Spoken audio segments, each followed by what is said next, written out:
ser diferente. Tá, vamos gravar. Vou isso para gravar agora. Então, galera, só porque tá gravando, então ele é filho do legítimo do romantismo, o Hegel, onde o indivíduo, seus anseios, as suas emoções são muito valorizadas. Então vamos juntar minha aula de literatura. Por que, Kiko, que os anseios são valorizados, o indivíduo, as emoções? Galera, se você analisar as minhas aulas passadas de filosofia, você verá que nós saímos do iluminismo. Ele desenvolve essas ideias, o romantismo está nascendo no final do século XVIII, está sendo muito evidenciado no século XIX. E o que foi o século XVIII filosoficamente? Iluminismo, a razão, a busca legítima da burguesia para ascender ao poder, né? E nada melhor para justificar a sua ascensão do que a filosofia, a ciência, comprovar que você tem condições de governar, que é o próprio racionalismo. Então, o século XVIII, se vocês vivessem lá, aqui que você viveu, você é velho, né? Se vocês vivessem lá, vocês perceberiam como é um século frio, muito racional. Estou dizendo que é ruim, tá? É muito guiado pela frieza da razão, porque guia-se pela razão. E a razão é fria. O próprio Hume, que é do século XVIII, ele fala isso, né? Tanto é que ele fala que a ética, ele, digamos assim, não estou falando que ele é o pai do romantismo, de maneira nenhuma, estaria errando, né? Mas você até pode relacionar, porque ele fala que o que guia nosso comportamento, a nossa ética, lembra que eu falei em aula, são os sentimentos. O que aguça a nossa responsabilidade para com o outro é a compaixão para com o outro, é se importar para com o outro. Não parada de certo e errado. Para Hume. Então, é nessa linha. A galera tá de saco cheio, final do século XVIII e início do XX, a galera tá de saco cheio, velho. Dessa frieza da razão, um mundo muito racional, tá faltando emoção, tá faltando motivação, né? É igual, seria mais ou menos aquela, igual a gente vê no filme da Sociedade dos Poetas Mortos, né? Que pensando, a medicina, o direito, a engenharia, são coisas importantes para a vida e necessárias para a vida. Mas o amor, a poesia, a filosofia, a paixão, são coisas pela qual vale a pena viver. Né? A medicina, o direito que eu falei agora, seria muito a razão, né? E você precisa disso para viver. Né? Mas o que vale a pena viver? O amor, né? Bonitinho, né? Então, galera, tanto é isso que nós temos um outro escritor, pensador, um filósofo também, alemão, né? Chamado Goethe, né? O Goethe escreveu um livro, vocês se lembram? O Sofrimento do Jovem Werther, né? Era um livro que falava do desespero, da angústia, de paixão, a devoção, né? Esse livro, Kiko, eu não dá spoiler, né, galera? É um livro que tem 200 anos, né? Não tem como eu não dar spoiler, né? É um cara, resumindo muito, né? Ele está apaixonado pela Charlotte e ele não consegue casar com ela casa até com outro, ele continua amando, ela morre, ele continua amando, mesmo depois dela morta, a vida dele é para ela e depois, como é lógico, ele não tem ela, então ele vai tirar a vida por ela, ele se mata por esse sofrimento, por essa valorização do amor. Tanto é que esse livro do romantismo, né, do Goethe, ele é proibido em muitas, acho que o Melhor deve ter falado isso para vocês, eu não sei se ele já chegou nessa parte. É um livro que foi proibido em muitos países porque a galera se encontrava muito nesse romantismo, né? E se identificava muito. Quem nunca sofreu por amor, paixão, daria a minha vida por outro. Não. Vida pelo outro, só para o meu filho, né? Só para o meu bebezinho. Galera, eu não falei para vocês sabem que a minha esposa está grávida, né? E aí ela me contou, sabe o que vai ser? Ela mandou para mim, um bebê, vai ser um menininho. Eu não falei para vocês, né? Pelo meu filho, sim, né? Vai ser menino, maluco. Meninão. Um menino. Eu gostaria também que fosse menina, né? Porque menina é muito lindo, né? Mas cuidar da minha princesinha. Mas veio um príncipe. Eu também queria menino, né? Eu tava muito dividido, na verdade. Mas vai ser um menino Kikuzinho. Ele vai ser um Kikuzinho que vai trabalhar muito esse Kikuzinho, né? Vai fazer Kikuzinhos, cocôzinhos toda hora, né? Então, Malu, você viu, marido? Um Kikuzinho, né? O nome, tá gravando a aula aqui, eu falando do meu filho, né? Mas pode, né? Eu tenho licença poética para isso. A minha esposa, ela gosta desse nome. Como eu tenho uma sala das minhas queridas alunas, um público muito seleto, de opinião feminina, ela gosta desse nome. Noah. Sério, Isabela? Eu vou até pôr o fone. Não. Sério? Ah, Malu, eu vou falar do real, eu não curti muito, não. É muito, é muito estrangeirão, né, velho? Noah muito inglês, muito alemãozão, né? Se bem que a parte da minha família é da Áustria, né? Mas a gente não mora na Áustria, né? E o sobrenome também austríaco já se perdeu, né? Então, não combina, né? Por exemplo, Noah Borges de Mesquita. Entendeu? Não pega legal. Aí a galera, dependendo do indivíduo que não sabe falar direito o nome dele, é o Noia, é o Noia, é o Noia vindo ali. A minha mulher já ficou até brava. Ai, você já tá fazendo bullying com o seu filho. Mas, mas eu falei, não tá resolvido o nome, né? Aí eu falei assim, eu sempre gostei, eu sou professor de história também, vocês estão ligados, e eu morei em Portugal, vocês também sabem. O primeiro rei, e sou português também, né? O primeiro rei de Portugal, ele foi fenomenal, né? Ele foi, nossa, ele é idolatrado lá. O nome dele é Afonso Henrique. Eu gosto muito desse nome. Só que ela acha que Afonso é velho. Aí ela falou Noah. Na verdade, ela tá decidida, viu? Se você perguntar pra ela agora, trombar ela na rua, e aí, né? É Noah, velho. Mas eu tô vetando isso aí. Tem um nome que ela gosta muito, ela sempre gostou, e tava meio que ela ia para esse nome, ela ia para Afonso Henrique. Mas do jeito que tá indo para Noia, eu ia falar Noia, Noah, então eu tô pensando até no que ela falava no passado, que é Bernardo. Bernardo eu acho bonito, né? Eu acho que eu preferia até Afonso Henrique. Bernardo é legal, né? Mas ele vai nascer aqui no interior, né, meus queridos ribeirão pretanos aí, né? Meus ribeirões. Bernardo, quando for chamar Bernardo, não, é Bernardo, não é? Aí, É verdade. imagina, a gente vai lá na roça, Bernardo! Não é Nardo, é Nardo, Bernardo. Né? Ai, Kiko, isso é etnocentrismo, isso é preconceito. Não, tô brincando, né? Eu amo o interior, até que eu vivo aqui, né? Aquela cidade de São Paulo. Mas enfim, mas é isso, galera. É um menino. E se vocês quiserem recomendar nomes, estou aberto a sugestões, né? Vamos tentar tirar da cabeça da Verônica esse nome muito estrangeiro, né? Noah significa Noé, viu, galera? Ah, então dá o nome de Noé logo. Vamos para a arca, né? Traz os bichinhos aí, né? O berço dele eu vou colocar um monte de bichinho. A arca aí, ó. Né? Bem, já matei muita aula. Vamos lá, né? Bem, enfim. Então tá bom.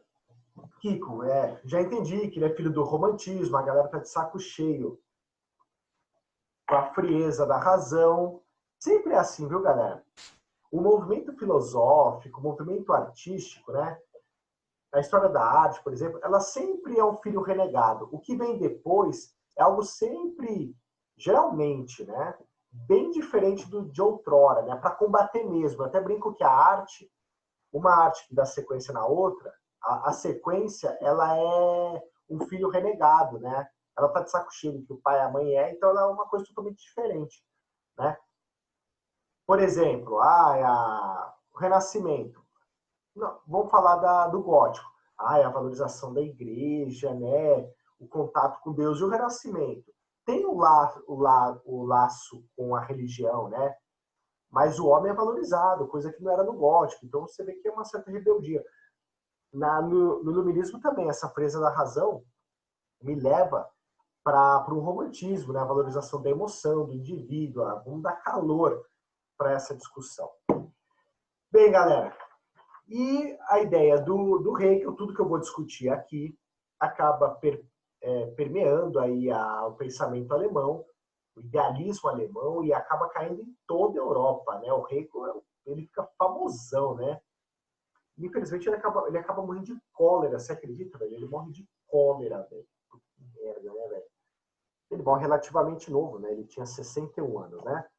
Bem, galera, então já entrando, como é o pensamento dele?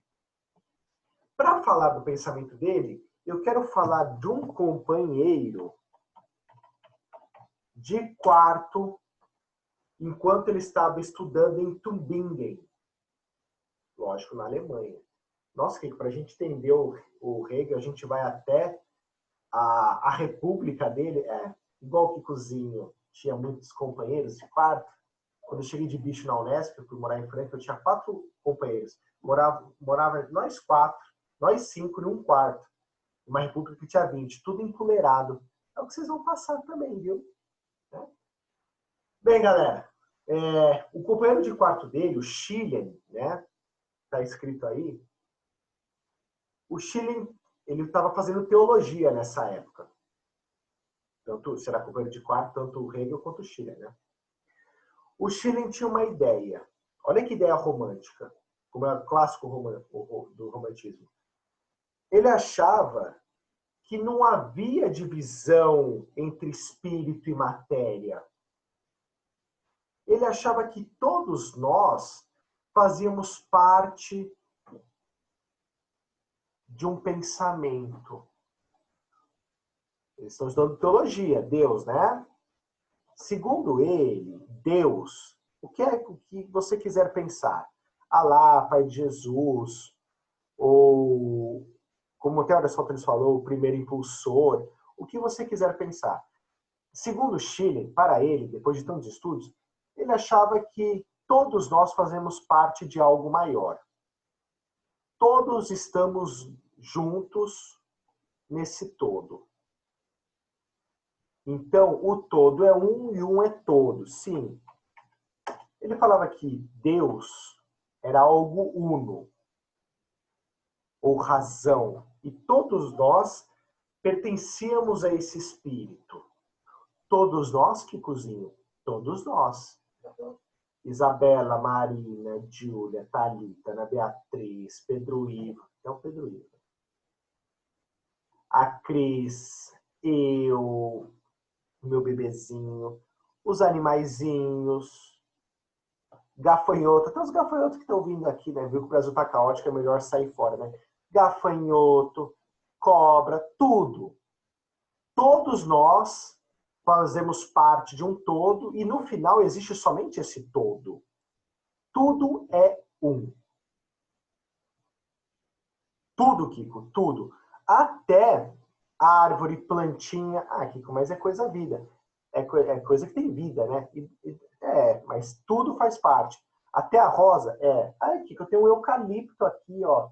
É um pequenininho que ele fica no meu quartinho. Sim, isso faz parte de Deus, do todo. Ele atua com você também. Esse espírito do mundo. O Schilling falava que tudo, até pedra e água, velho.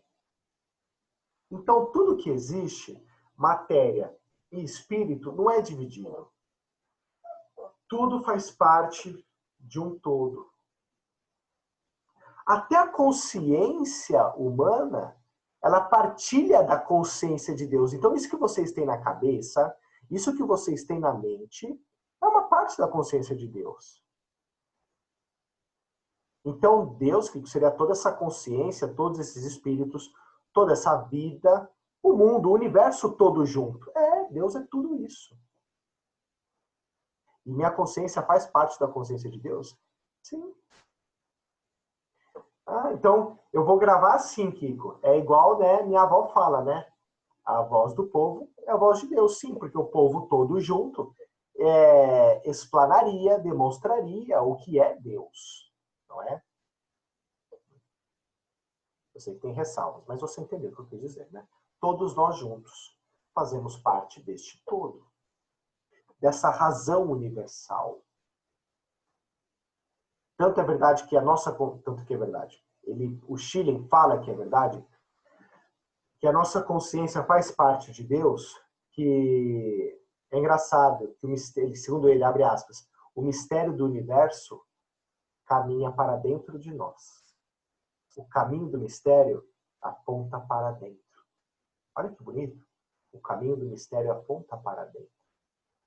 Você olha para si, pensa, vê que faz parte do todo e o mundo é revelado. Interessante esse ponto de vista. Então imagina que conversa legal, né? Enquanto a gente estava na faculdade, bebendo, né? Uma cerveja gelada, olha como eles eram melhores, né? Eles estavam discutindo filosofia no quarto, né? Mas a gente também discutia, viu, galera? A gente ia pro bar lá nas faculdades, lá, mas discutia, né? Filosofia, muitas ideias.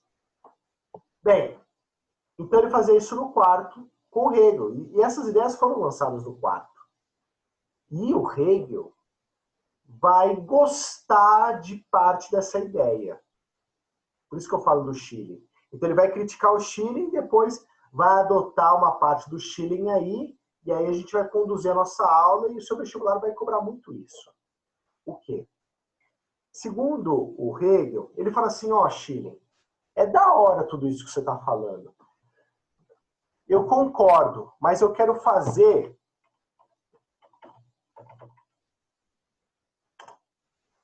uma subtração. Eu quero subtrair uma parada aí. Gostei do que você falou, mas tira uma parada aí. Tira o quê? Eu acho que Deus, ele é tudo, concordo. Mas ele é tudo no que tange homens e mulheres, seres humanos. Homens, mulheres, LGBTQ+, né, gente? Lógico, né? Ó, atualizando a aula. Mas ele tá falando, ó, eu acho isso da hora, Chile.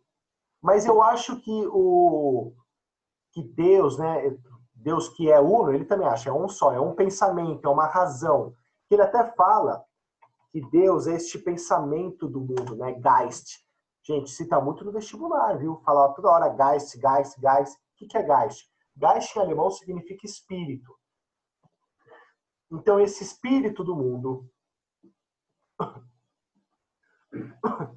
essa manifestação de Deus, que é a reunião de tudo, é a reunião de tudo, mas que tange aos seres humanos. Até o Hegel zoa, né? Ó, Chile, eu não acho que Deus está adormecido em pedras e plantas, tá? Eu acho que Deus está...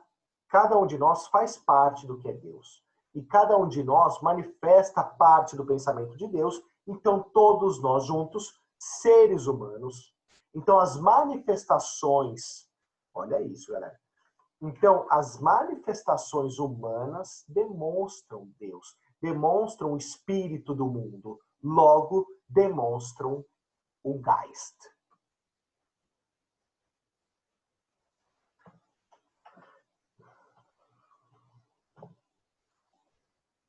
Minhas queridas alunas, vocês entenderam até agora, sim ou não?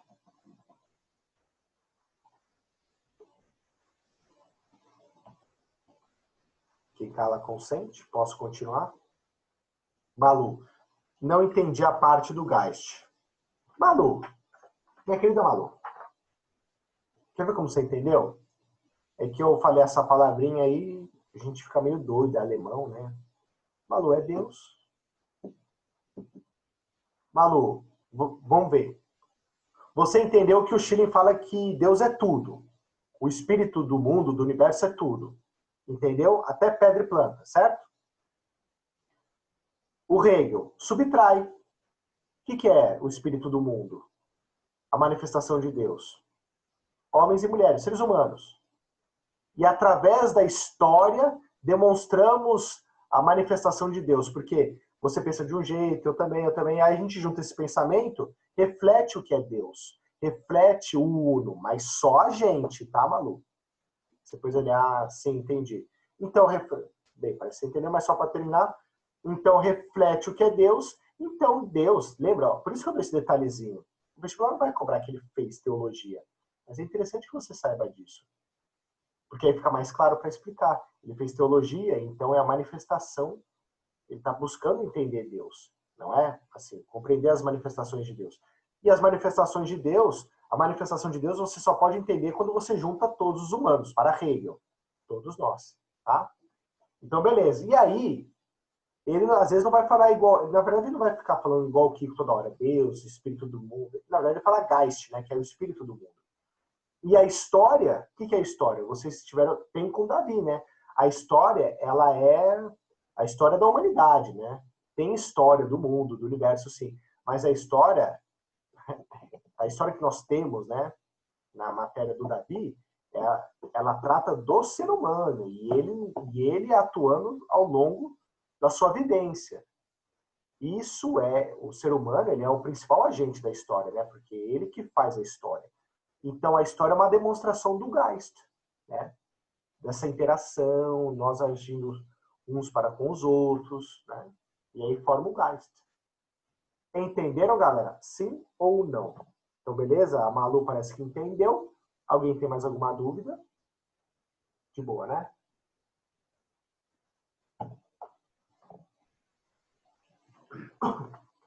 Malu, olha que legal. Beleza. Tá bom, Isabel. Malu, olha que legal. Tanto é que ele fala, falando que nós fazemos parte de Deus, né? Cada um com seu, cada um tem o seu pensamento, que juntando forma o Uno, forma o Deus, forma o Geist. Ele falava que... Olha como ele vai confrontar o Kant. Lembra que o Kant falava o limite da razão humana? Tem coisas que você não entende.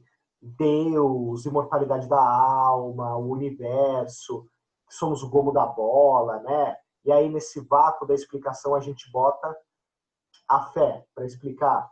Aqui, faz um tempinho que a gente teve Kant, mas eu lembro. Top. Então tá bom. Ele fala que isso não rola. Que vácuo da explicação. O único conhecimento que tem é o conhecimento humano. Então não existe algo além do conhecimento humano. O conhecimento é só o que você consegue falar. Então não tem nada além. Então o conhecimento é o que você consegue dizer. Então, ao falar isso, ele traz o quê? Né? Ele traz, digamos assim, ele traz Deus de volta à Terra, que faz parte da gente. Porque ele fala que todo conhecimento é humano. Ao falar isso, corrobora, reforça o que eu acabei de dizer. Que Deus é a manifestação de cada um. Né? Juntando todos nós. Isso é a opinião dele, né? Não existe nada, nenhum conhecimento além do humano. Você nunca se perguntou isso? Filosoficamente pensando, o que tem depois? Não, o que tem que minha mente entende, porque eu estou aqui. Não é? Então, se eu estou aqui, o que eu posso compreender é só o que dá para compreender. Então, só dá para compreender o que é compreensível. Não existe nada além disso. Não é? Não existe nada além? Ai, será que não? Ai, Kiko, e se a gente morrer, o que vai acontecer? Será que não tem nada? Não é possível. Eu estou pensando, deve ter algo depois. Você está pensando? E antes de nascer, você pensava? Não. Então quer dizer que tinha algo antes? Eu acho que não. Então por que tem que ter algo depois? Mas aí já está filosofando, a gente já está viajando, né? Vamos voltar aqui para o Hegel, né? Então, beleza. Galera, vamos para a filosofia hegeliana. Tá bom, todo conhecimento é humano. Nós fazemos parte desse Geist. Cada um de nós, juntos. Uno, tá? Galera, na verdade, o Hegel, ele não tem uma filosofia própria. O Hegel, meus queridos, nossa, que está ofendendo. Não é que eu estou ofendendo. o Hegel não tem uma, digamos assim, ele não é um filósofo como... Eu não estou menosprezando, gente. Ele não é um filósofo de uma ideia revolucionária, com a virada de Copérnico, do Kant. Ele é filósofo, sim, mas a filosofia do Hegel, ela trabalha mais para entender a história do que mais para tratar de filosofia. A ideia do Hegel, ela é para compreender a história. É um método. Então, a filosofia dele seria um método para compreender a história. Lógico, ele vai compreender a história, você vai ver de um modo bem filosófico, né? Por isso que eu brinquei que não é uma filosofia, é mais um método para entender a história. Mas eu dando essa diquinha para vocês, vai nortear muito a aula e vai ajudar vocês a assimilar a matéria. Bem, então, a filosofia dele é mais para entender a história do que propriamente uma inovação filosófica. É um método. Como assim? Para Hegel, minhas queridas, não há verdade eterna.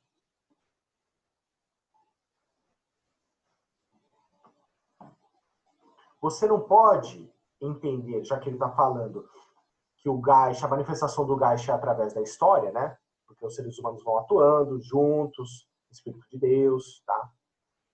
Então ele fala que... Então, o que você quer dizer que ele quer entender a história? E ao compreender a história, ao estudar a história, ele percebe que não há verdades eternas. Cada tempo tem a sua verdade. E não existem verdades mais que outras verdades. Tudo é verdade, mas cada uma no seu tempo. Que faz sentido, né? A moral é um conjunto de ações e de costumes que norteiam uma sociedade, uma determinada época, e ela vai se moldando com o tempo, né? Por exemplo, eu não tenho mais vovô e vovó, infelizmente. Nossa, meu vovô, ele faria esse ano 100 anos, olha, se ele tivesse vivo. Mas, galera, se eu chegasse pro meu avô ou pra minha avó, nossa, minha avó era mais velha que ele, tinha 104. Teria 104 agora, né? Se eles estivessem vivos e eu contasse algumas coisas do que eu fiz, eles iam ficar um pouco chocados. Não ia? Por quê, Kiko? Porque eles tinham um pensamento na época deles que os norteava, a moral deles. Eu, Kiko, o indivíduo praticamente do final do século XX, né, nasci em 1984, início do século XXI, a gente passou 100 anos, né?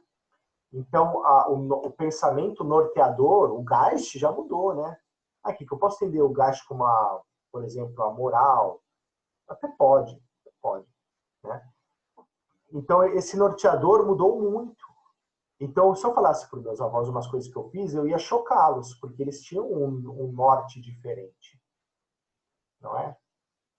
Mas se eu contar muitas das coisas que eu fiz, vocês, Kiko, de boa, sério, você fez isso?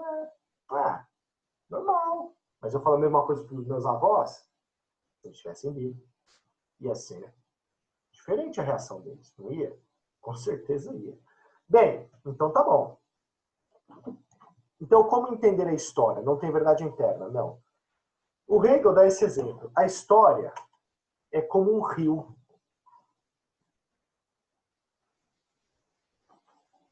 Gente, o rio, o que ele tem? Ele tem a nascente, ele tem o curso dele lá e o desaguar dele, né? O delta, estuário, que seja lá. Onde ele deságua, o fim dele, a foz, né? Então, muito bem. Tem nascente, o curso e a foz.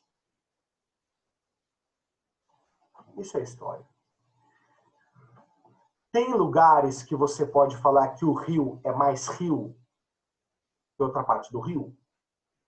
Tem lugar que o rio é mais rio? Onde ele nasce é mais rio, né, Kiko? Não. O curso aqui, olha, tá bem gordo, né, Kiko? É o rio, né? Isso é rio, né? Não. Ah, então quando ele termina ali, né? Porque aí já acabou, aí você vê o que foi o rio, né? Não, tudo é rio. Cada parte do rio é uma manifestação dele. É igual a história, não tem parte que é a história mais verdadeira. Tudo é história. E cada um no seu momento, cada um com a sua verdade. O rio não é igual em toda parte. Você muda de 1 centímetro, a velocidade da água já muda, a ondulação já muda. Então, a história é exatamente como o Hegel, ele dá esse exemplo, claramente esse exemplo. É um rio. Não há lugares que o rio é mais rio. Não há lugares que a história é mais história. A história deve ser encarada no seu momento, analisada naquela parte. Se você vê o rio com muita violência, água correndo em uma parte que você está olhando, nossa, olha a violência que o rio está, né, bem agitado. Aí você olha um pouco para trás, a violência dele é porque, vamos supor, teve uma queda d'água ali, aí com a gravidade, né, a água veio com muita violência, e aí ficou todo revolto aqui, e depois ele se acalmou. Então por que ele está todo revolto aqui? Porque olha, teve uma queda d'água para lá. E a história não é assim, gente. Para você entender o presente, você tem que olhar o passado. E o que está acontecendo aqui no presente, é possível compreender o futuro. Então, depois desse rebuliço na água, não tem mais nenhuma outra queda d'água, tende ele se acalmar. Aí você olha para o futuro, vê o rio lá acontecendo, ele realmente está mais calmo. Tá bom, Kiko. Então, minhas queridas alunas, ao falar isso do rio, o pensamento hegeliano está nos mostrando que a razão, o espírito da história, o Geist, a razão, ela é dinâmica. Concorda comigo? A razão é dinâmica, ou seja, o espírito da história, o Geist, ele é dinâmico, Kiko? Claro. Ele está em movimento. Ele não para. A história não para, galera. A verdade não para. A verdade é dinâmica. É por isso que é como um rio. Ela vai correndo. Está acontecendo. E não para. Não para. Ela é dinâmica. E a razão, o rio, o Geist é dinâmico, a verdade é dinâmica, e progressiva. Ela progride, ela aumenta, ela cresce. Além de estar em movimento, ela cada vez mais acumula experiência, história, os seres humanos vão acontecendo e mais coisas vão acontecendo. Então, pensa no rio em movimento. O rio está alargando, cada vez mais ele alarga. É verdade, Kiko, vem os afluentes, chove. Começou pequenininho lá com a nascente, mas agora está em movimento e as coisas vão acontecendo. Não sei se acredita em Adão e Eva, mas usa o exemplo bíblico Adão e Eva. Então a humanidade começou lá com os dois, né? É uma metáfora da Bíblia, né? Isso a gente já viu na ciência que poucos seres humanos deram origem a muitos, não é? Mas você já ouviu a teoria da Eva mitocondrial? Olha a ciência aí, né? Vai ser a história. Então, onde eu estava? Ah, é progressivo. Então, pense no exemplo de Adão e Eva. Quer pensar? Tá bom. Então, o casal ali, ou poucos seres humanos, olha aqui, e a história é a manifestação dessas relações humanas, não é? Sim. Então, a gente vai juntando, vai procriando, vai acontecendo, então afluentes vêm acontecendo, chuva vem, olha o rio alargando. E não para, é dinâmico e progressivo. É verdade. Olha o tanto de gente que nós temos. Olha o progresso que acontece. Ok? Então, nunca se esqueçam disso. O Hegel e a filosofia dele é um método para entender a história. Não há verdades eternas. Tudo está acontecendo. Toda a época tem a sua verdade. É como um rio. A razão é dinâmica e progressiva. Ela está em constante mudança e cada vez mais acumula-se experiência, cada vez mais acumulam-se fatos, cada vez mais história é agregada quanto mais indivíduos nós temos. Tá? Minhas queridas alunas, ficou claro isso, sim ou não?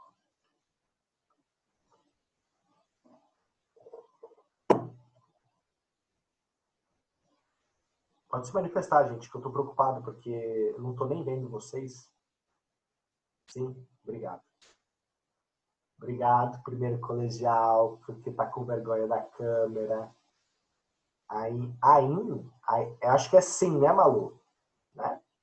Muito bem. Então, isso tudo... Sim, tá bom, Malu, tô brincando com você, tá?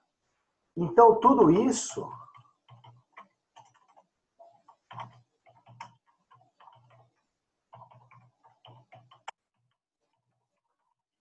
É o que o Hegel nos diz, o processo de mutabilidade evolutivo. Processo, o acontecimento de mutabilidade, que vai mudando através da evolução. Ele usa essa expressão, nossa, que expressãozinha chata, mas significa toda a minha explicação. Que, na verdade, é do Hegel, né? Então, através disso, ele fala que a humanidade caminha para o autoconhecimento. Enquanto mais a história vai acontecendo, mais a gente vai se conhecendo. E é verdade, né, gente? Até atualidades. Na Idade Média, no século XIV, a galera nem tinha ideia o que era a peste. Achava que era um castigo de Deus, não sabia como pegava, de onde era, o que era aquilo, se era maldição, se era uma doença, não sabia do que era ar, o que era uma gripe, não sabia, velho. Olha como a gente se conhece mais hoje, embora tá tendo essa pandemia horrorosa aí, né, extremamente grave, mas a gente já tem um norte, então a gente já conhece o vírus. Mas cada dia que passa, os próprios médicos falam, a gente já está aprendendo, né? Eu já vi até o... me fugiu o nome do pensador, nossa, ele é famoso, Harari, professor de História, né, da Universidade de Jerusalém. O Harari deu uma entrevista, falou assim, galera, não é igual na Idade Média, que a gente nem imaginava que era a peste negra. A gente sabe mais ou menos o que é esse vírus, o que ele faz, como trata. A gente sabe como trata, né? Mas a cura ainda não tem. Mas a gente tem alguns caminhos.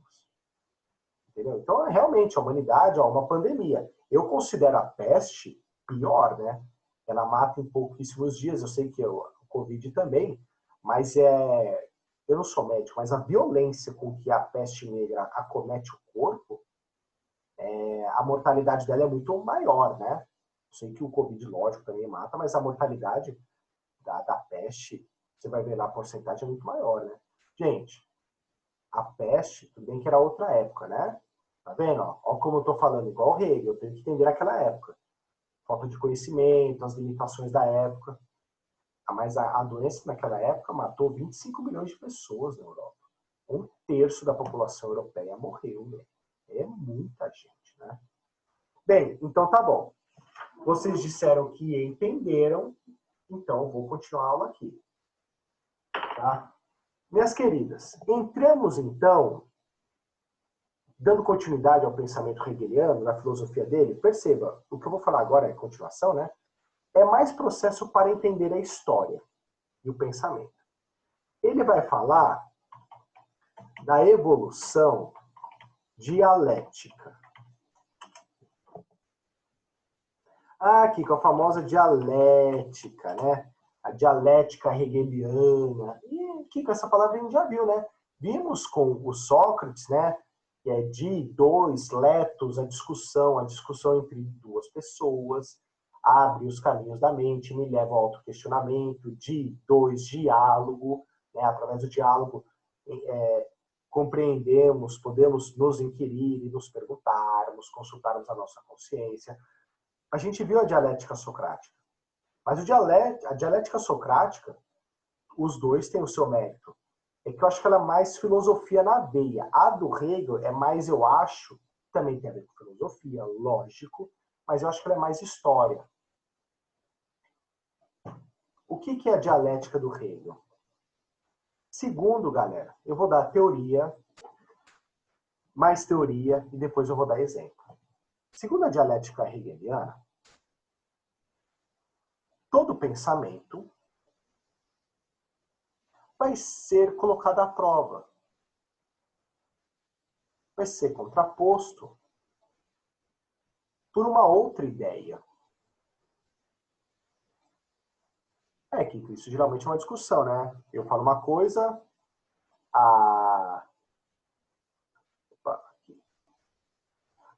por exemplo, a Isabela pode me falar outra, então o meu pensamento vai ser confrontado por outro pensamento na brincadeira aqui com a da Isabela.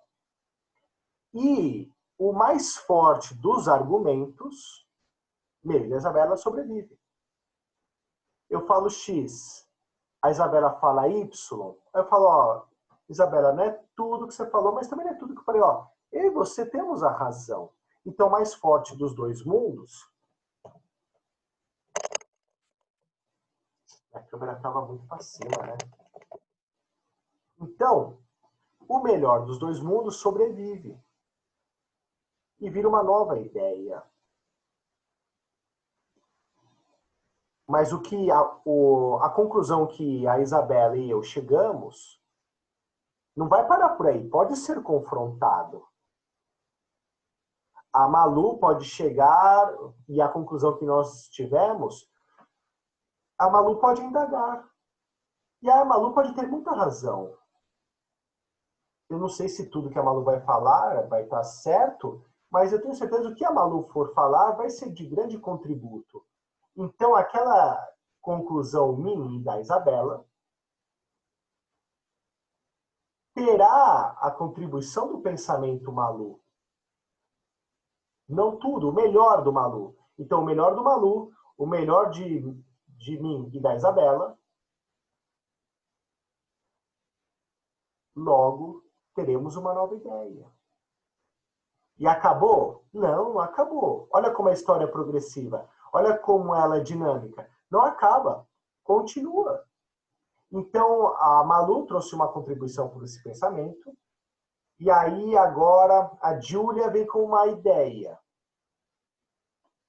que é forte e ela contribui para esse nosso pensamento. Soma-se. E aí, Kiko? Soma-se. Faz parte da ideia.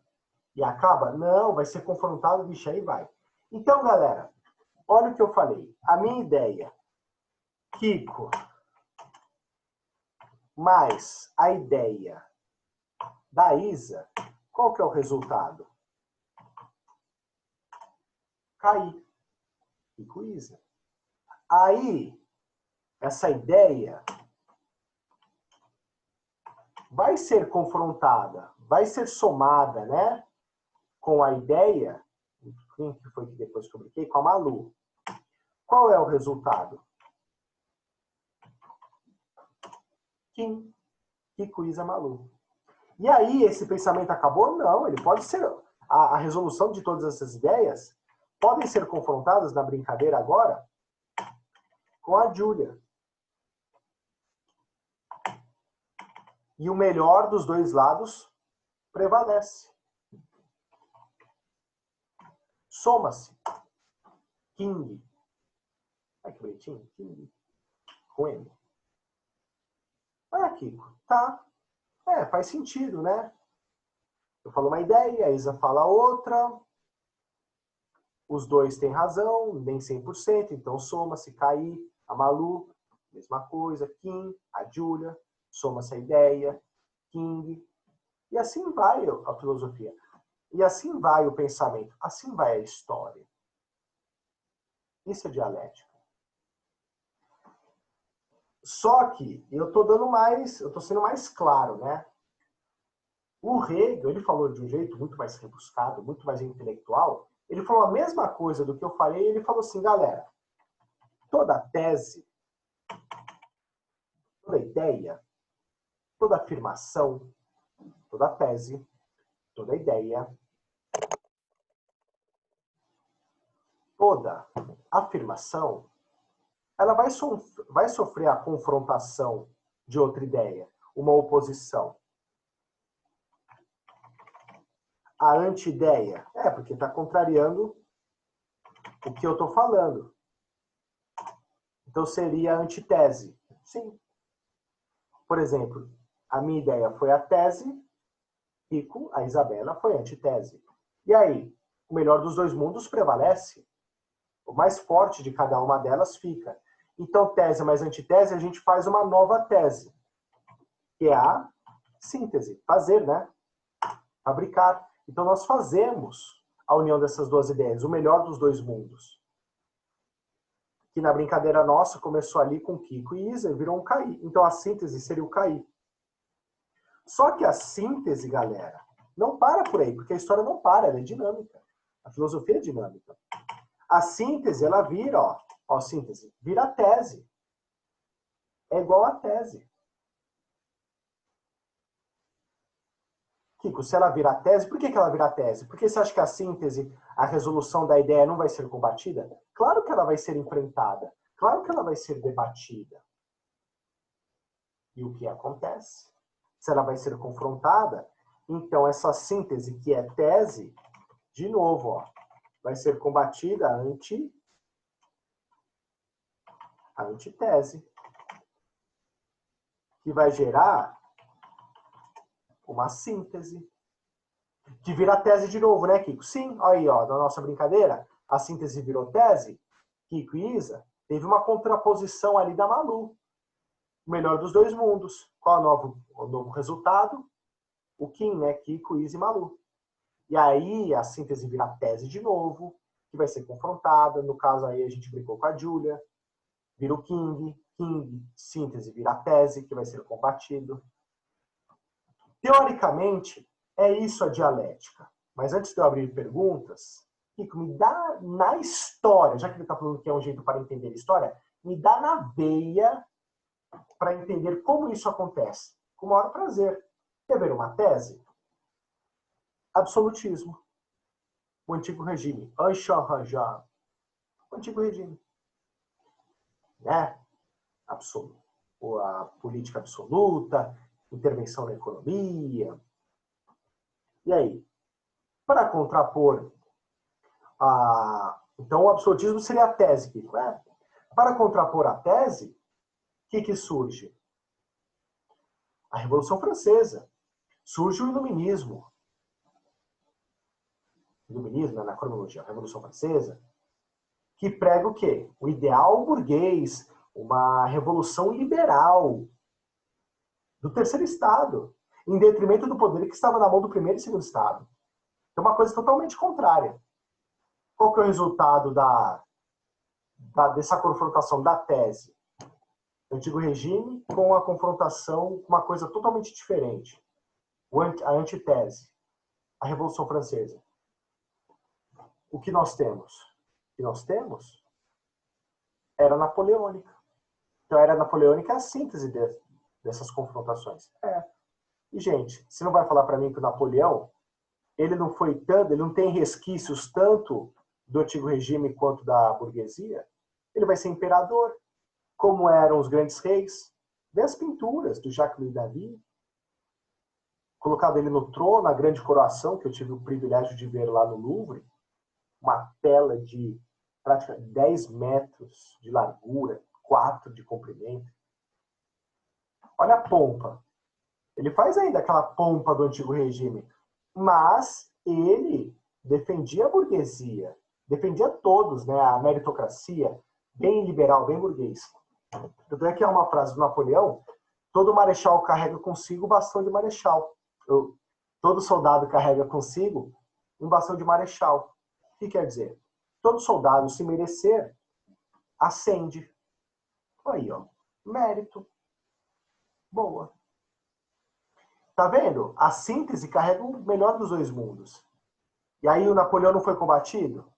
Não, foi combatido. Qual que foi? Então ele teve oposição do quê?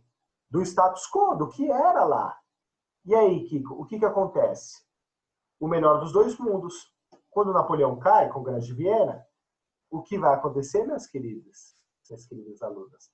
Nós teremos um Luís XVIII.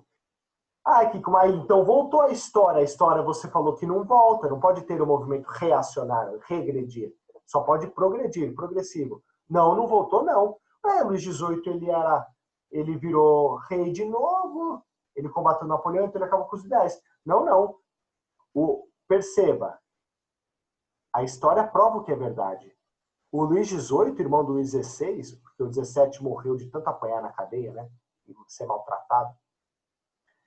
O Luís XVIII, quando ele chegou ao poder, ele percebe que o mundo era outro, não tinha como. Ele cria o poder moderador ali para ajudar ele a ser meio absolutistão, mas era que limitava os outros poderes, mas ele dava uma certa liberdade para a burguesia. Tanto é que ele começou a compreender que estava mudando. Aí, quando ele morre, vem o Carlos X, rei da França, ele tenta ser absolutão como era o Luís XIV, ele se ferra. Por isso que estoura as revoluções de 1830 e 1848.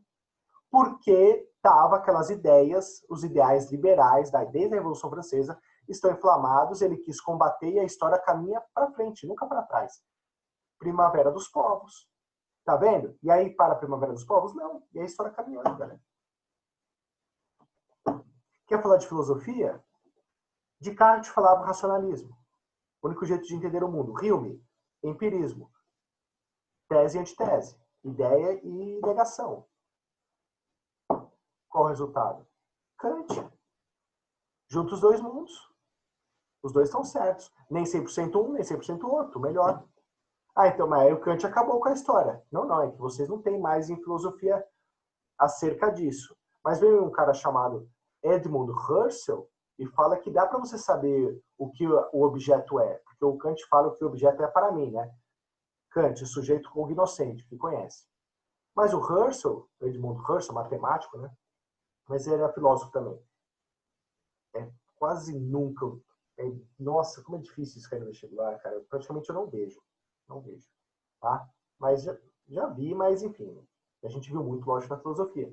O Husserl dá continuidade nessa discussão. Não, o objeto dialoga comigo. Eu só posso ter consciência. A consciência é tudo de algo. Não existe eu sozinho. Entendeu? Então, minhas queridas alunas, é a prova de que a tese vai ser combatida, gera um resultado, e esse resultado vira uma nova confrontação e vai mudando. Pensa que a história é cíclica. Ela não é um círculo que fica ali, ó, na mesmice, igual a roda eterna. Não, ela é cíclica. Ela roda, mas ela caminha para frente. Como o movimento é muito parecido, ó, que eu sempre estou indo em direção a vocês, ó. Como o movimento é muito parecido, por isso que fala que a história se repete, mas ela não se repete igualmente. Já tivemos uma pandemia, gripe espanhola, até parecida, né? Porque é gripe, né? O SARS aí, mas é um outro tipo, mas recomenda-se as mesmas coisas, a reclusão, mas a economia é diferente, então o isolamento vai ter que ser diferente. Eu acho que o isolamento hoje é melhor que o isolamento de outrora, né? Porque a gente tem recurso tecnológico, pode trabalhar de longe. Tem as melhorias, as benesses, os malefícios, mas, tá vendo? Minhas queridas alunas, o Hegel quer dizer, com tudo isso, que só o que é racional é viável. O Hegel quer dizer que a história mostra o que é certo e o que é certo está na história. A história mostra o que é certo, ou seja, a história mostra que só o que pode acontecer é aquilo que acontece. Então a história mostra o que é certo acontece e o que é certo acontece e só pode acontecer o que é certo. Então só o que é racional é viável. A sua avó falou um jeito muito mais simples e claro sobre isso. O tempo é o senhor de tudo. Essa expressão do coloquial, ela reflete muito isso. O que é certo? O tempo sabe o que é certo. Então o tempo demonstra. Só uma última dica de história. Mostrando o que é certo fica. Quer ver outro exemplo? Socialismo, que o Marx pregou. Socialismo, socialismo, socialismo. Só que a gente viu que é complicado esse socialismo, né? Essa revolução, o Estado no poder. Então, o capitalismo, tinha o capitalismo, a tese e a antitese, socialismo. Qual a resolução dos dois? O que nós temos hoje? Nós temos um capitalismo que ele não foi definhado pelo socialismo, mas olha como os dois preservam. Eu não vou ter um capitalismo tão autoritário E eu não vou ter o socialismo, mas eu vou ter um capitalismo mais, entre aspas, socializante. Aí que o capitalismo não é opressor? Não, claro que é. Mas a ideia que projetamos para o capitalismo, gente, não sei se vocês estão vendo, mas o mundo está mudando muito. O capitalismo está sendo colocado muito em xeque com a sua busca incessante por dinheiro e por riquezas. São traços da evolução do socialismo. Bolsa Família é uma medida socializante, não é o socialismo na veia, mas são traços da esquerda. Essa ajuda emergencial é a ajuda do Estado. A pandemia, eu até pus no Facebook, eu uso o Facebook para trabalho só, né? A BBC lançou uma matéria com alguns economistas, historiadores, eu acho que tem até contribuição do Harari para isso. Vai lá nas minhas publicações, se você quiser. É uma das últimas. Que está falando como vai ser a economia, tende a ser, depois da pandemia. Então, muitas questões são levantadas. Você viu que a gente pode viver trabalhando menos? Eu sei que não está bom, a gente quer voltar a trabalhar para ter emprego, matar esse vírus logo, eu sei, eu também quero isso. Mas você já se perguntou que você viu que o mundo está respirando melhor, a natureza? Porque as indústrias do mundo todo, né, decaíram porque a gente está isolado. Então o trabalho diminuiu. Mas eu sei que está com muita dificuldade, mas a gente não precisa ficar nessa dificuldade. Mas já pensou em trabalhar menos? Se dedicar mais à família, a você? Agredir menos o meio ambiente? É o que seria o capitalismo menos selvagem. Tem até gente falando de fim de semana de 3 dias. Você sabe domingo? Eu acho da hora, hein, velho? Você ter aula só de segunda a quinta? Da hora. Trabalhar de segunda a quinta? Você vai trabalhar menos, vai ter menos dinheiro, mas vai consumir menos. E vai viver mais. É interessante, não é? Essa pandemia, lógico, é terrível, eu nunca queria, mas o que a gente pode compreender? Se é, olha só, eu posso tirar algo de positivo dela. Talvez trabalhar menos, uma nova diretriz para a economia. A única coisa de benefício, entre aspas, pelo amor de Deus, não vou dar uma de Lula aqui, que vai meter o pé pelas mãos, né?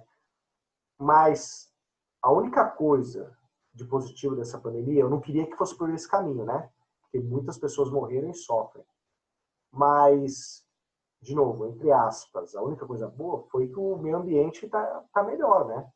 Mas eu não queria que o meio ambiente melhorasse por uma doença, que a gente tivesse consciência e botasse um pé no freio. Mas muitos economistas tinham certeza absoluta, galera, que o mundo não poderia nunca ter um freio na economia, senão ia quebrar tudo, ia ferrar e o mundo ia acabar. Eu sei que está com dificuldade, mas a gente pôs um pé no freio, porque foi obrigado. De novo, a gente não precisa ficar nesse pé no freio.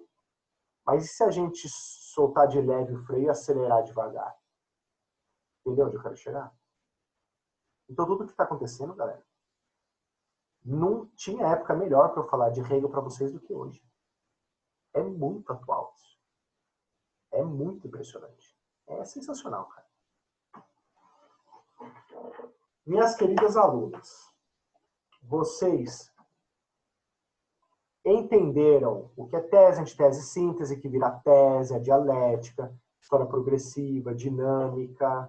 Eu dei os exemplos de capitalismo, até de socialismo também, de filosofia eu dei, de história eu dei. Ficou claro, sim ou não?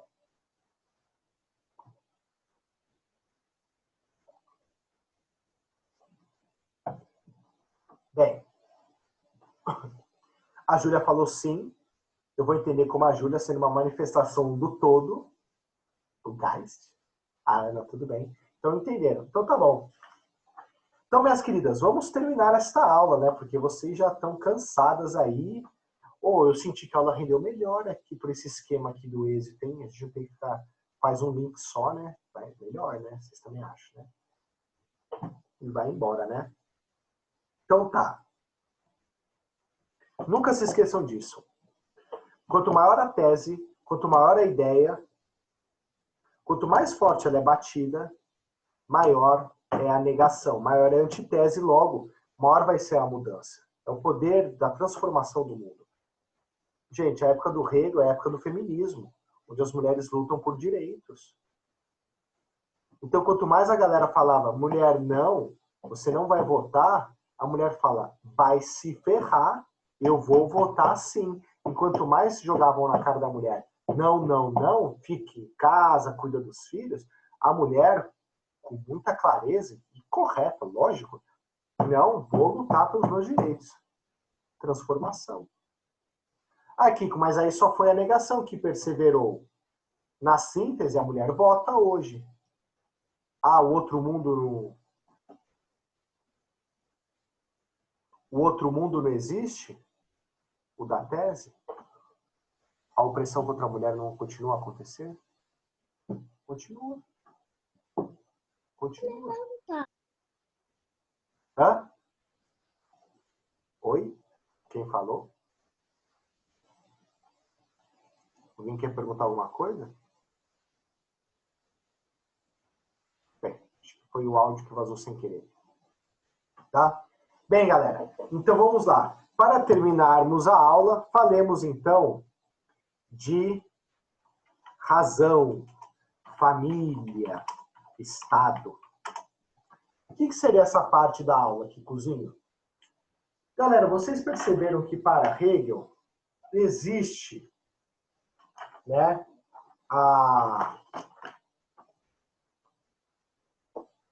o indivíduo que faz parte do todo. Então, as manifestações humanas compõem o Geist.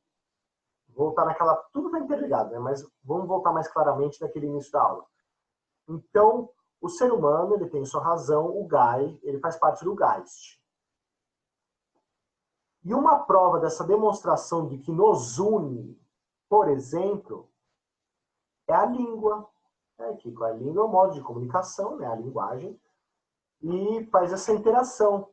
Então, a língua demonstra, gente, que estamos conectados, certo? Porque nos comunicamos.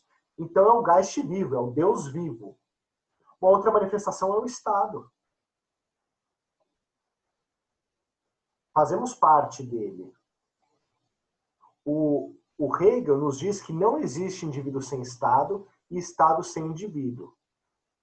Um faz parte do outro. Um não existe sem o outro. Aqui, que me lembra muito Aristóteles. Sim, lembra. Se você quiser comparar, né, que o Aristóteles fala que a gente precisa do calor humano, a forma mais organizada do convívio humano é o Estado. É que o Aristóteles vai edificar o Estado da necessidade desse convívio humano. O Hegel já fala mais claramente que não existe indivíduo sem Estado.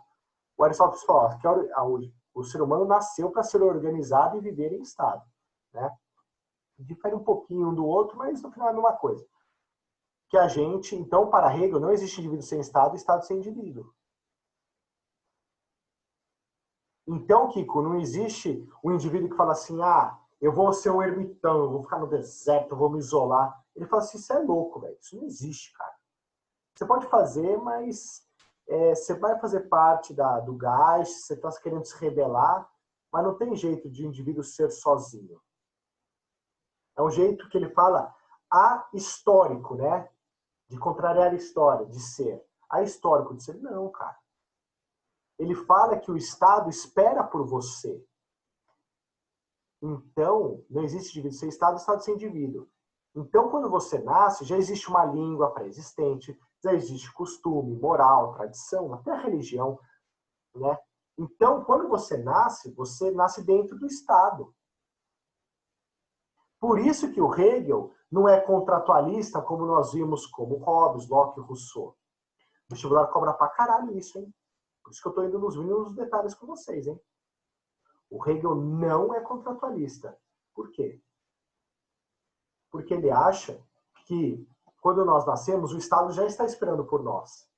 Lembra o Hobbes? A gente tem que fazer um contrato para nos proteger, a vida. Locke, eu estou na minha propriedade, o cara vai violá-la, a gente tem que montar um Estado para protegê-la. O Rousseau, a gente é bom, mas começa a conviver, aflora aquele lado ruim nosso de disputa. Para controlar isso, o contrato social da democracia, onde todos palpitam. O Hegel, não. A gente já nasce no Estado. O Estado sempre existiu. De forma meio desorganizada, mais organizada, mas o Estado sempre estava lá, hierarquizado, edificado. Então você nasce dentro do Estado. Não tem jeito de você sair. O indivíduo, antes de nascer, já existe valores que esperam por ele, pré-concebidos, antes do seu nascimento. Tá? Tá bom, Kiko. Então eu já nasço, o Estado já está lá. Não tem contratualismo porque o Estado já está edificado. Sim. Então o Estado antecede o ser humano. Para Hegel seria isso. Tá? Ele vai muito na linha também do Kant, né? Ele fala que a liberdade... Ele vai muito na do Kant e na do Rousseau, né? Que fala que nós fazermos as leis é um ato de liberdade, né? Obedecer às leis que nós fazemos, né? Porque, embora a lei me limite, mas é uma liberdade que eu me submeto à lei para o Estado ter harmonia, não é? Então eu tenho que me submeter à lei porque é uma demonstração de ordem, progresso e de harmonia social, né? Ah, que você falou isso do Hegel, lembra? No final da minha aula, você lembra? No final da aula de Hegel, no final da aula de Kant, que eu falei sobre isso, né? O Kant fala que é liberdade nós nos submetermos à lei, né? Para gerar uma ordem, né? E harmonia. Bem, então para terminarmos continuando essa parte do indivíduo que nasce dentro do Estado, ele fala que para você entender o Geist, o todo, a gente tem que entender cada indivíduo que compõe esse Geist e como isso vai se edificando até entendermos o todo, o que é Deus. E o que seria? Ele fala que existe o Geist. Eu vou falar em alemão, mas também traduzindo. O Geist, a razão do indivíduo, a razão do indivíduo é a razão subjetiva. Então, galera, o indivíduo tem a sua consciência, o indivíduo tem o seu pensamento, o indivíduo tem o seu espírito, o indivíduo tem o seu Geist, o indivíduo tem a sua razão, né, Geist, espírito dele. Então, por exemplo, a Malu, ela tem a razão dela, ela tem o pensamento dela, ela tem o espírito dela, ela tem o Geist dela. Então, ela tem uma razão subjetiva. Mas lembra que eu falei que não existe a Malu sozinha? Não existe o Kiko sozinho? A gente tem que interagir. Então, quando você interage com o próximo, com a sua família, com os seus amigos, com o seu grupo... Nossa, vocês ouviram isso? Eu vi um barulho ali. Será que é um rato? Pô, velho. É que vocês não estão aqui. Não sei se vocês ouviram. Não vi o barulho gritando, não? Vocês ouviram? Você ouviu? Ouvi.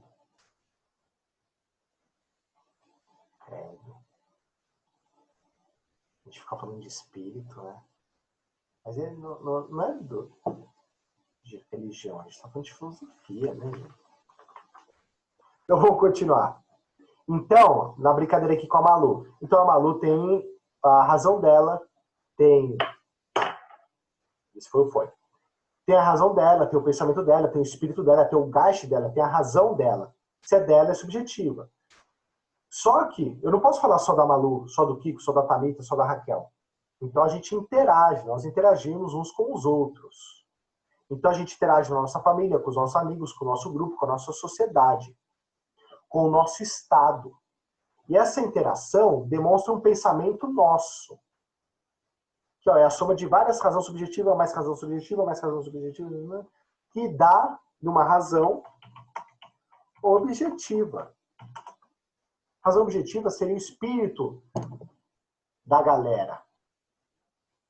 O Geist do Estado, o Geist do grupo.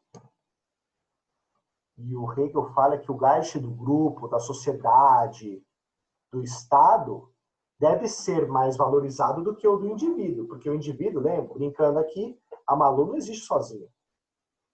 O que importa? A Malu no grupo dela é logo o grupo dela, a Nayara, a Dayana, perdão, a Raquel, a Thalita, a Júlia, e todos nós juntos, somando essas ideias, logo a ideia da coletividade, que demonstra um espírito objetivo.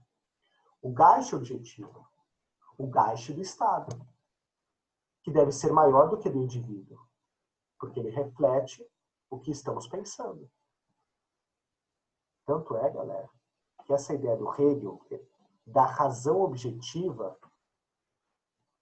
acaba que ele embasa sem querer, Mas a galera pega essa ideia dele e justifica os estados autoritários no final do século, perdão, do início do século XX. Fascismo, nazismo, começam a ver que o que importa é o interesse coletivo, mas esse interesse coletivo, não do interesse coletivo, como diz Marx, mas o interesse coletivo que está representado na força do Estado. Então, tudo que o Estado faz é em benefício, em necessidade de cada membro do grupo. E ele está acima de tudo, como a razão objetiva do Hegel, o Geist objetivo, o Estado deve estar acima de tudo e de todos. Usam a ideia do Hegel para os regimes totalitários do século XX. Certo? E acaba por aí? Não. E eu encerro com chave de ouro a minha aula para falar que existe algo acima da razão objetiva. É, Kiko? Sim, o próprio Deus, ou a razão absoluta. Esse sim é o verdadeiro e maior Geist. Ai, Deus, Pai de Jesus? Não, não é que é Pai de Jesus. A razão absoluta, nós conseguimos entender que essa mentalidade que começa com a Malu, comigo, subjetiva, depois vai para o objetivo, o outro passo, e o passo sublime dela é o absoluto. E onde nós vemos a razão acima de tudo, de todos, que expressa o espírito, agora sim, o espírito do mundo. Agora mundo literalmente. A religião, a filosofia, a arte. Religião, filosofia, arte, cultura, isso, galera, para o Hegel, traduz o espírito do mundo. Ele falava isso, que a razão absoluta é o reflexo do mundo. O que é pregado na arte, o que é pregado na religião, transmite exatamente como o mundo pensa. Como o mundo é. Como todos os estados são, por exemplo. Que é a razão objetiva, mais outra razão objetiva. Logo, junto a todos os pensamentos do mundo, a gente pode ver isso refletido, identificado na arte, por exemplo. Filosofia e religião. Quer ver um exemplo de arte? O Renascimento. Olha como ele reflete uma época, um tempo, onde o indivíduo ele é valorizado, o humanismo, o homem como a medida de todas as coisas, o homem, a mulher, a beleza, a estética. Que é melhor definição do Renascimento do que as obras do Renascimento? Quando eu dou aula de Renascimento, né, no caso de história, não para vocês, eu dou vários quadros e vou interpretando cada quadro.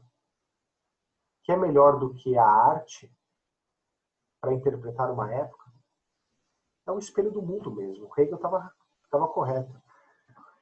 O Kant, antes dele, né, já havia dito uma coisa que confere e cabe agora. A arte diz o indizível. Então a arte diz o que a filosofia não consegue dizer, por exemplo. Embora o Hegel fale que a filosofia reflete o pensamento do mundo, né? Mas é que eu estou puxando só uma frase do Kant para mostrar a importância da arte. É melhor mesmo, se você pensar em história, a arte reflete muito e dá para explicar pra caramba como a galera pensa. Religião, que é o melhor reflexo do mundo sobre a religiosidade? Olha os cristãos, rompe com o Estado, rompe com família, rompe com o indivíduo. Olha o cristianismo que é, o judaísmo, o islamismo, o hinduísmo. Você vê que rompe com muita coisa e reflete muita coisa? Realmente, a razão absoluta é o espírito do mundo. Reflete o espírito do mundo. É o espelho. Isso é uma expressão do Hegel. Abre aspas.